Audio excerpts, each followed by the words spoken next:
This is part 9 of Jim and Jamie Dutcher's The Wisdom of Wolves, and we are on chapter 8.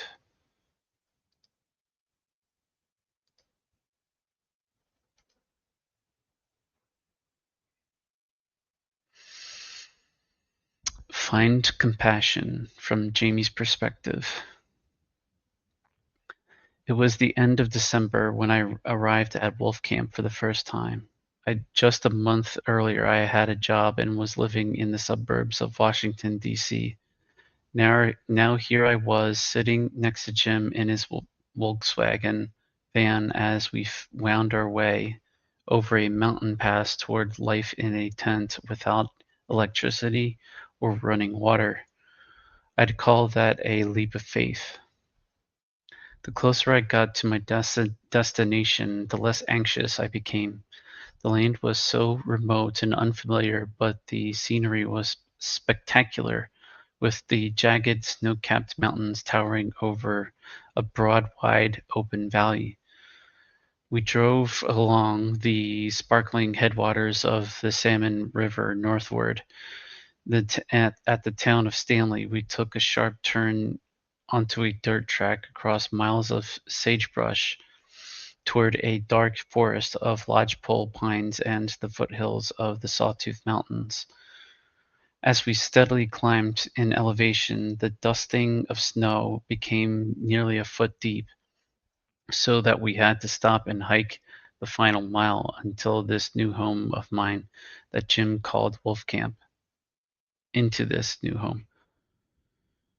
With our gear strapped to our backs, we left the scrubby sagebush behind and entered an alpine glen with ice-crusted creeks and stands of pine, willow, and aspen.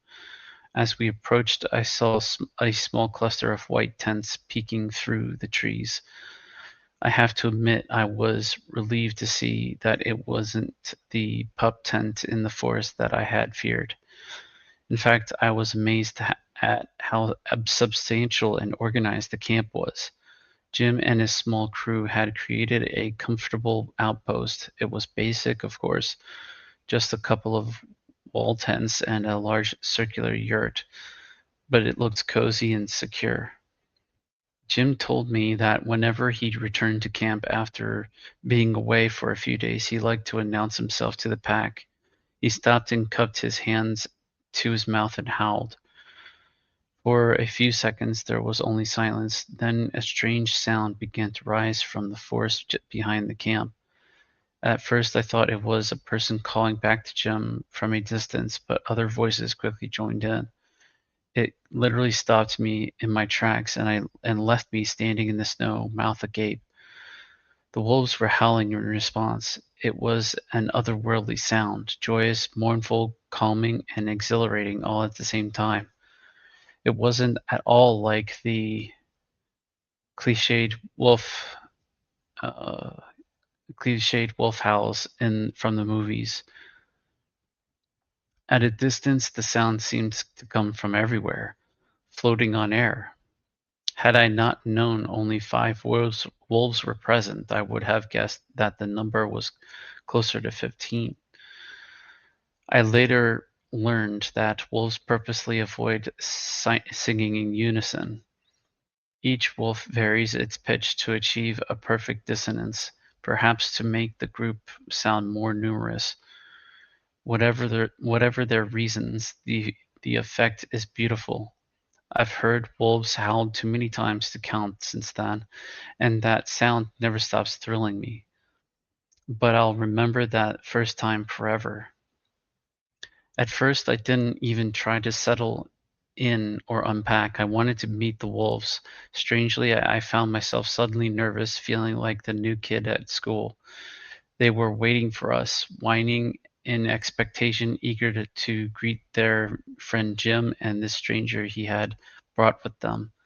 I found myself worrying if they would like me. Would I be worthy of their trust? We entered through a double gate, and the wolves began to gather round me excitedly. Jim suggested I crouch down so I wouldn't be knocked over. I did as instructed and was immediately engulfed by a soft, fluffy tornado with tongues. Wolves tend to inspect anything new by sniffing and licking, and that included my face. I tried to keep my mouth shut, but the urge to smile was overwhelming. At one point, one of the wolves even managed to get his lower canine tooth stuck on my nose. That was a bit disconcerting. Finally, having inspected me to their liking, the wolves moved on to other pursuits. The only wolf I did not see on that first day was the one called Lakota, the pack omega. Jim assured me that I would meet this shy and special member of the pack when he was ready. Lakota was naturally shy around strangers, he explained. That part of his personality probably contributed to the other wolves' pushing him into a mega position, low wolf in the hierarchy. Lakota probably also recognized that the other wolves would be excited by my arrival, and they tended to relieve their tension by picking on him. That night, Jim prepared dinner, and we sat by candlelight in the cook tent, drinking wine.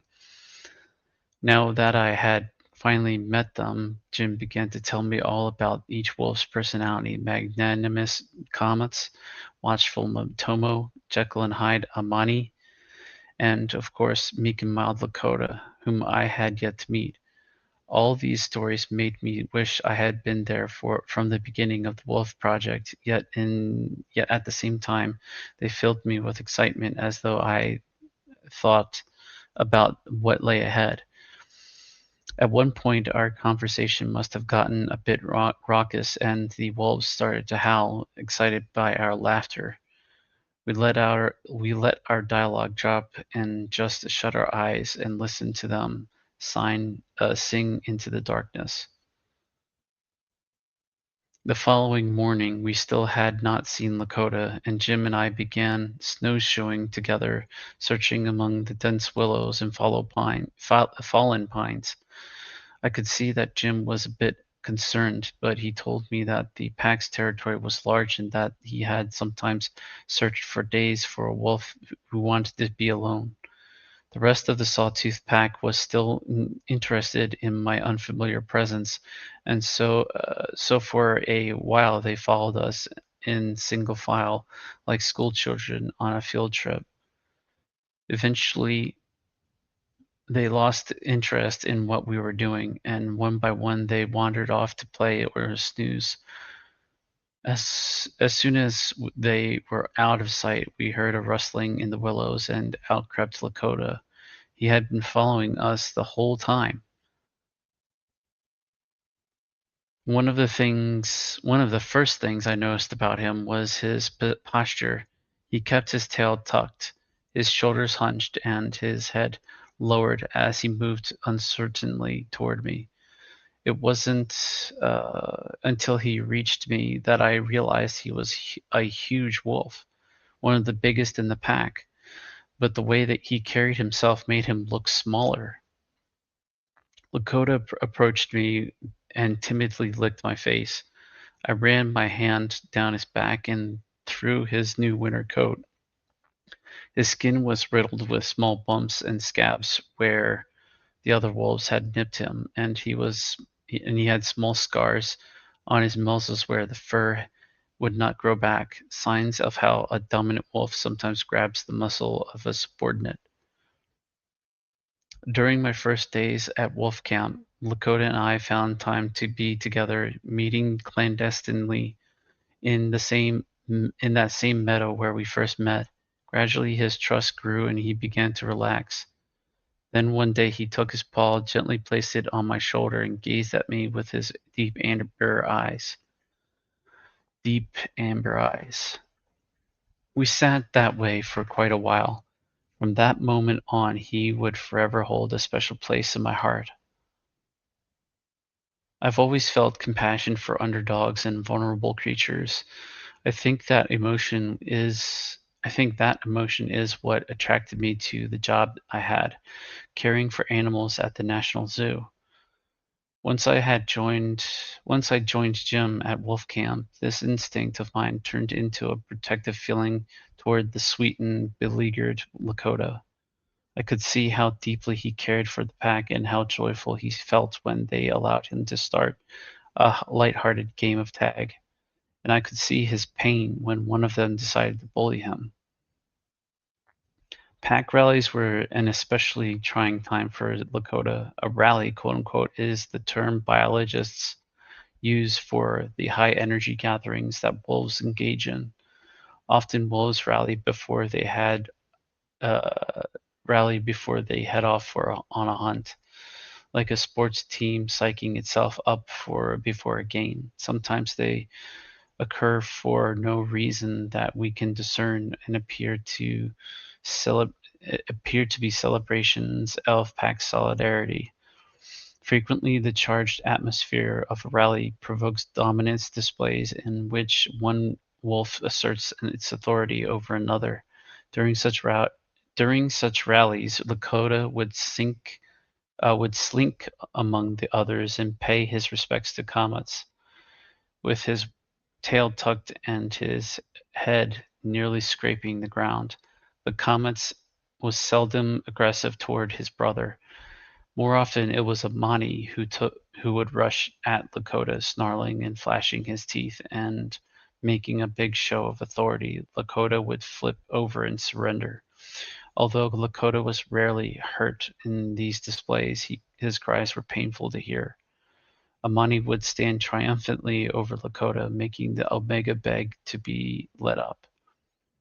Once he was satisfied with his Once he was satisfied uh, that his point was made, he that he was the more dominant wolf, Amani would let up and Lakota would slink to the sidelines. The pack rally usually culminated in a group howl, and then it was heartening to see Lakota join in. The way a howl starts is a curious thing to behold. Sometimes it didn't seem entirely voluntary. It was as though the sound just walled up inside them and had to pour out whether or not they wanted it to. As the other wolves howled, I'd watch Lakota throw his head back tentatively and begin howling away. He had a beautiful voice too, and I sometimes felt that he was singing the blues and letting his heart pour out, lamenting his unfortunate status. Being the Omega wasn't in Lakota's control. The other wolves had forced him into that position. All the same, wolves seem to be born with certain qualities that lend themselves to the role. No other position in the pack requires as much talent for diplomacy and appeasement. The better an Omega is at coaxing the others into play and relaxing the hierarchy for a while, the better his or her life will be. Lakota knew he was at the bottom of the pecking order, and in his way he was good at it. His role as Omega was to keep the mood of the pack light, and he did it well. There was never any doubt that he belonged. When the other wolves mistreated Lakota, my heart went out to him, but I could never intervene. The goal of our project was to document wolf behavior as naturally as possible, so we followed a strict code of interacting with wolves only on their terms. We were responsible for giving them a safe home, regular food, and, if necessary, veterinary care. But in our day-to-day lives, we were committed to letting the wolves be wolves. It was part of the foundation of trust that we had with the pack. Sometimes that was difficult. If two wolves had a dominant scuffle, all we could do was watch and hope all would end well. When abuse from Amani or one of the others became too great, Lakota would simply retreat into the willows to be by himself. It was heartbreaking to watch. In my earliest days at Wolf Camp, it seemed to me that Lakota lived in a friendless world and that those moments we spent together might have been his only relief. But as I got to know the pack better, I discovered to my joy that this was hardly the case. Another wolf understood his timidity and felt for him as I did. Wolf communication isn't always easy for us to read, but we had the advantage of capturing so much of it on film. Much of it shot in slow motion or in a sequence of rapid-fire transparencies, so we could go back and observe the details even more closely that we might have missed in the moment. At times, we weren't able to decode the wolves' behavior and understand what was actually going on between them until we looked at our images and watched the filmed footage. In one particular sequence of images of a pack rally, for example, we noticed the pattern emerging, and Motsi's reputation as a peacemaker was born. The rally had turned sour on Lakota, as occasionally happened. Even though it would have been safer to keep it to himself, Lakota was part of the Sawtooth Pack, and when they held together, he wanted to join in. In this particular rally, Lakota wound up being the target of the extra energy that permeated the event. The pack had formed a mob around the helpless Omega, and a few of them were displaying their dominance by nipping and snarling and standing over him. Even the yearling Chumuk got involved. As always, Amani was the main perpetrator. He just didn't seem secure in his position as a mid-ranking wolf, and he seemed to feel that the best way to avoid winding up as the Omega himself was to do everything he could to keep Lakota down. In the midst of this rally, he literally climbed on Lakota's back and started nipping at his neck. Lakota sank to the ground and tried to worm crawl his way out of the frenzy. A moment later, Matsi charged into the fray. When I watched this unfold in real time, I assumed that Matsi was simply showing dominance over Lakota as the others were. Looking at the sequence of rapid-fire images, however, I could see where Matsi's energy was actually directed. He wasn't digging into Lakota. He was body checking Amani out of the way and giving Lakota the chance to get away. Matsi was disciplining Amani for disciplining Lakota. At first, we thought this was some kind of fluke, but we began to notice this kind of behavior more and more. At mealtime, Comets enforced the hierarchy and sometimes prevented others from eating for a while, but once he made his point, he usually mellowed out. Often it was Amani, not Comets, who tried to keep Lakota from eating. On one occasion, the entire pack, except Lakota, was enjoying a big elk carcass. Lakota put his head down and crawled forward, trying to look as inconspicuous as possible, but still getting a place at the table. Amani snarled and grabbed Lakota by the neck. Lakota let out a cry and flipped on his back. Next thing we knew, Matsi left his place and lunged toward Amani, who yelped and ran a few yards away. Matsi didn't pursue. He just walked back to his spot on the carcass. His message was, "Leave him alone." The entire scuffle lasted less than 10 seconds, and in the end, Amani and Lakota were both eating without trouble. We were never able to explain the special bond that Matsi developed with Lakota. Their relationship was particularly surprising because Matsi had participated in pushing Lakota into the Omega position to begin with. Once the ranks were established, however, Matsi was extremely gentle with the Omega. Even though we couldn't explain it, we did have a simple word for it. Matsi and Lakota were friends. As adults, the two often slept alongside each other. At the very least, Lakota knew Matsi was the one wolf who would not pick on him and might even defend him against others. But there seemed to be more to it. When Matsi went exploring, Lakota frequently joined him, and Matsi genuinely seemed to enjoy the company. Being with Matsi gave Lakota the freedom to do things he wouldn't dare do around the others. He felt relaxed enough to roughhouse, jumping on Matsi's back, for example. He would never have invited Amani or Motomo to play in the same way. Matsi relished these invitations and launched into playful tumble or a game of chase with Lakota. It was such a delight to watch these two frolicking together and to see the look of joy on Lakota's face, freed for a moment from his burdensome role as the underdog. I believe that Matsi genuinely understood how much Lakota suffered as the Omega and wanted to offer him some relief. If only it were that simple. I guess all good friendships can be tested, and there was one puzzling interaction between these two friends that we love to tell wolf biologists about. One day, as Jim and I were photographing the pack, we noticed Lakota cowering under a tree.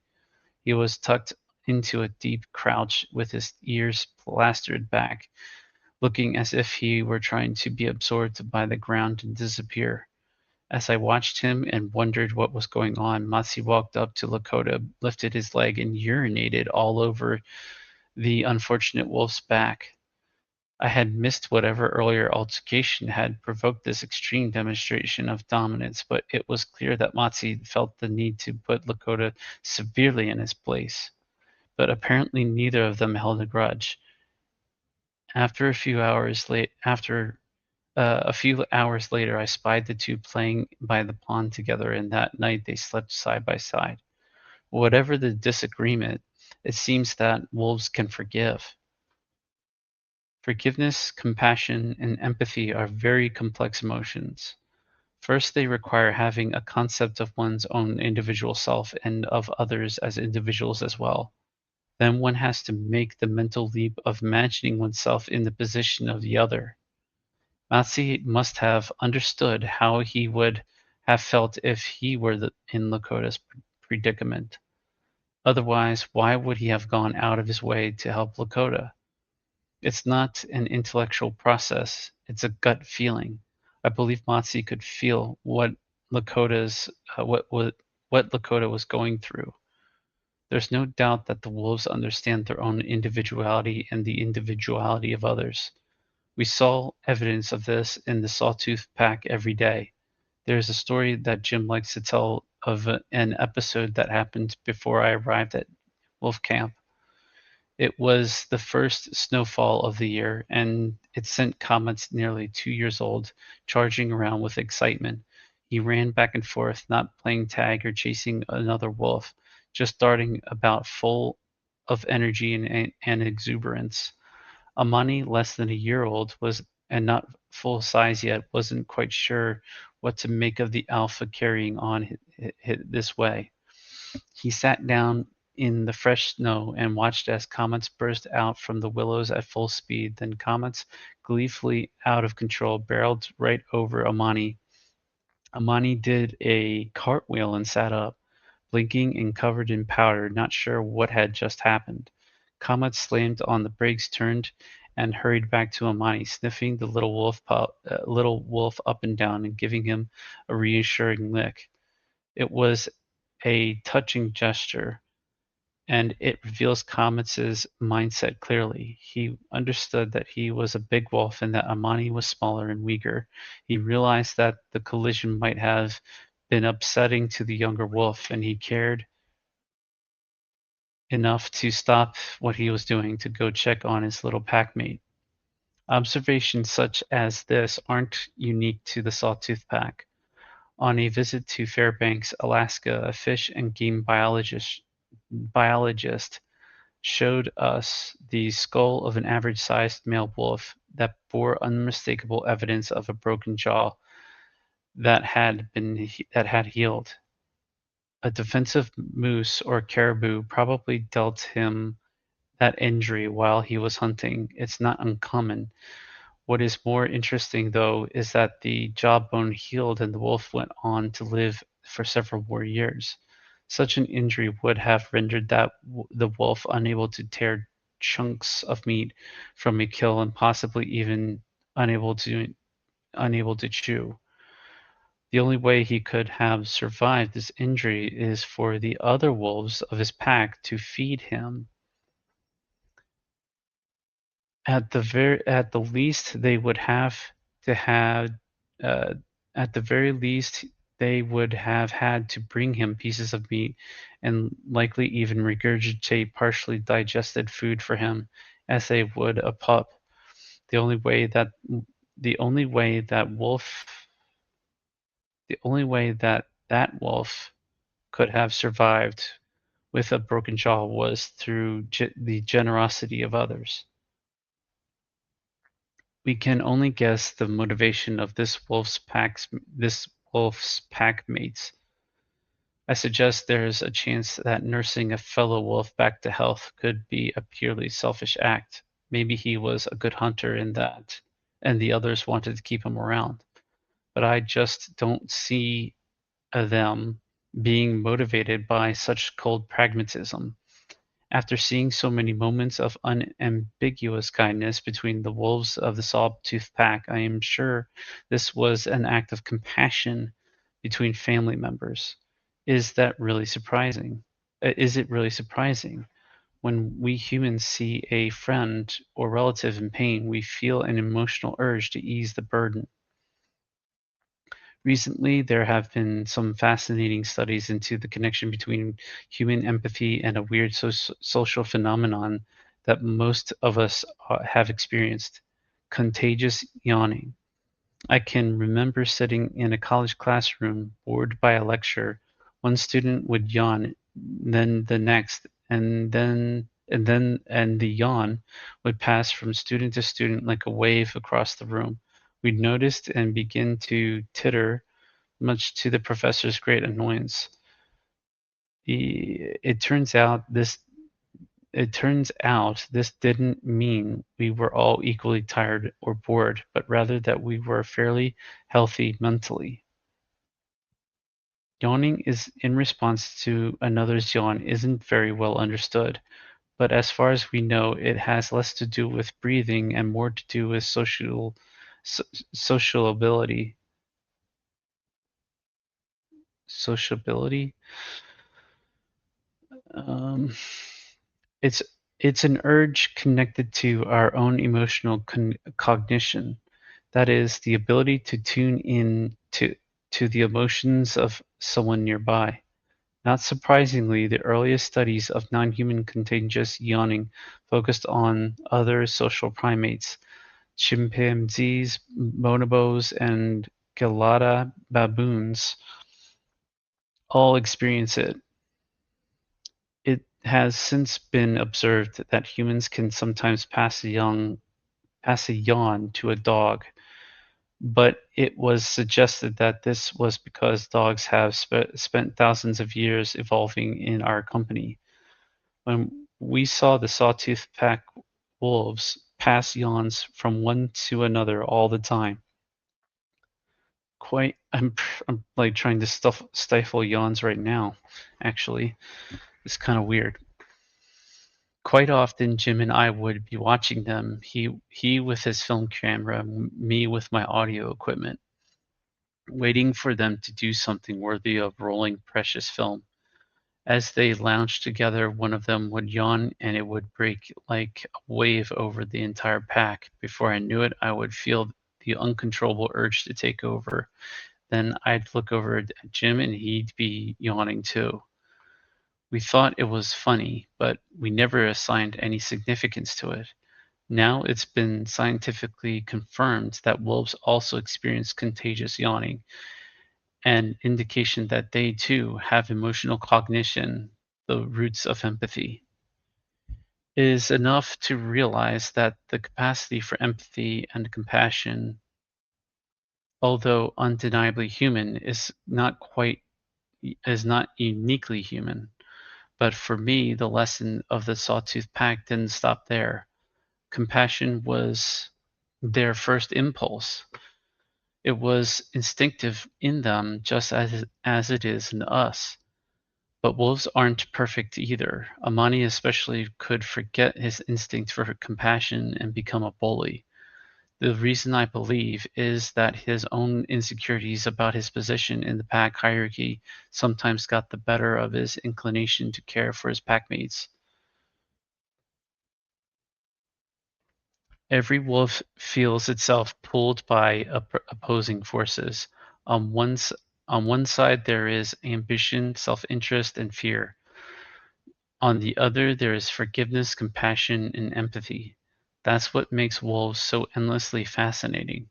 When you think about it, that's what makes human life interesting too. But wolves are less prone or less able to blur intentions and counterfeit emotions. As a wolf struggles to find a balance between these two opposing drives, its motivations are laid bare. In the end, there is no contest. It must follow the path of compassion, of cooperation, of togetherness above all. Survival offers no other choice. And that is the end of chapter 8.